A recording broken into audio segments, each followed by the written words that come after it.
السلام علیکم آشنا ٹی وی کے ناظرین دوستو، جے رابرٹ اوپنہائمر جو کہ 22 اپریل 1904 کو پیدا ہوئے ایک امریکی تھیوریٹیکل فزیشین تھے اور دوسری جنگ عظیم کے دوران ایٹم بم کی تیاری میں سب سے نمایاں شخصیات میں سے ایک تھے۔ ان کی زندگی اور شراکت نے سائنس، تاریخ اور عالمی سیاست پر گہرا اثر ڈالا۔ ابتدائی سال اور تعلیم کے بارے میں اگر بات کریں تو اوپنہائمر نیو یارک شہر میں ایک امیر یہودی گھرانے میں پیدا ہوئے تھے۔ انہوں نے چھوٹی عمر سے ہی غیر معمولی ذہانت کا مظاہرہ کیا۔ صرف 18 سال کی عمر میں ہارورڈ یونیورسٹی میں انہوں نے داخلہ لیا۔ انہوں نے کیمسٹری، فلسفہ اور کوانٹم میکینکس سمیت مختلف شعبوں میں تعلیم حاصل کی۔ جرمنی کی یونیورسٹی آف گوٹنگن سے تھیوریٹیکل فزکس میں پی ایچ ڈی کرنے کے بعد اوپنہائمر امریکہ واپس آ گئے۔ انہوں نے یونیورسٹی آف کیلیفورنیا، برکلے اور کیلیفورنیا انسٹیٹیوٹ آف ٹیکنالوجی میں پڑھایا۔ ان کا کام کوانٹم میکینکس، نیوکلیئر فزکس اور فلکی طبیعیات پر مرکوز تھا، جس نے انہیں ایک شاندار اور اختراعی سائنسدان کے طور پر شہرت حاصل کرنے میں مدد دی۔ اس کے بعد ہم بات کرتے ہیں ان کی زندگی کے سب سے اہم پروجیکٹ مین ہیٹن پروجیکٹ کی۔ دوسری جنگ عظیم شروع ہونے کے ساتھ ہی اوپنہائمر کے کیریئر میں انہیں مین ہیٹن پروجیکٹ 1942 میں ڈرامائی موڑ لیا۔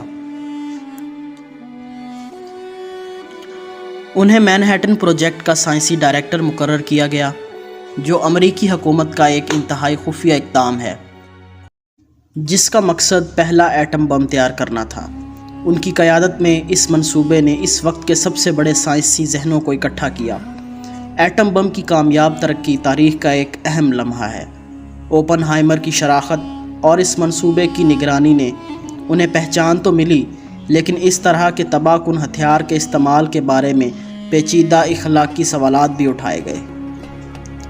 انہی دنوں کا ایک دلچسپ واقعہ آپ کے سامنے رکھتے ہیں۔ مین ہیٹن پروجیکٹ کے ابتدائی دنوں میں دوسری جنگ عظیم کے دوران ایٹم بم تیار کرنے کی خفیہ کوشش کی گئی۔ اوپنہائمر اور ان کی ٹیم کو بم کے ڈیزائن اور تعمیر میں اہم چیلنج کا سامنا تھا۔ ایک موقع پر وہ بم کے کور کے لیے بہترین شکل کا پتہ لگانے کے لیے کوشش کر رہے تھے۔ اوپنہائمر، جو اپنی گہری بصیرت اور تخلیقی سوچ کے لیے جانے جاتے تھے، انہوں نے غیر روایتی انداز اختیار کرنے کا فیصلہ کیا۔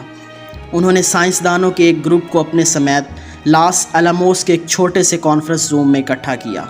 صرف چاک اور بلیک بورڈ کا استعمال کرتے ہوئے اوپنہائمر نے دماغی طوفان کے سیشن کی تجویز پیش کی۔ انہوں نے بلیک بورڈ پر مختلف شکلیں بنانا شروع کیں، جن میں گولیوں سے لے کر بیضہ تک اور سلنڈر تک شامل تھے۔ انہوں نے ٹیم کے ہر شکل کے ممکنہ فوائد اور نقصانات پر تبادلہ خیال کرنے کی ترغیب دی۔ جیسے ہی بحث شروع ہوئی، رچرڈ فینمین نامی ایک نوجوان طبیعیات دان، جو اپنے شاندار دماغ اور اپنے منفرد آئیڈیاز کی وجہ سے جانے جاتے تھے، وہ کھڑے ہوئے اور انہوں نے ایک ایسی سٹرکچر بتایا جس میں سرکل اور اوول دونوں کی پراپرٹیز موجود تھیں۔ فینمین کی تجویز نے ٹیم کو دلچسپ بنا دیا، جس کے نتیجے میں مزید بات چیت اور حساب کتاب ہوئے۔ آخر میں دماغ کے اس سیشن سے جو شکل ابھری، وہ بم کے بنیادی ڈیزائن کی بنیاد کی گئی۔ اس واقعے نے اوپنہائمر کے قائدانہ انداز کو ظاہر کیا، جس میں تعاون، کھلے مکالمے اور غیر روایتی خیالات کو دریافت کرنے کی خواہش پر زور دیا گیا ہے۔ اس نے رچرڈ فینمین جیسے ذہین دماغوں کی شراکت کو بھی اجاگر کیا۔ انہوں نے اس منصوبے کی کامیابی کو تشکیل دینے میں اہم کردار ادا کیا۔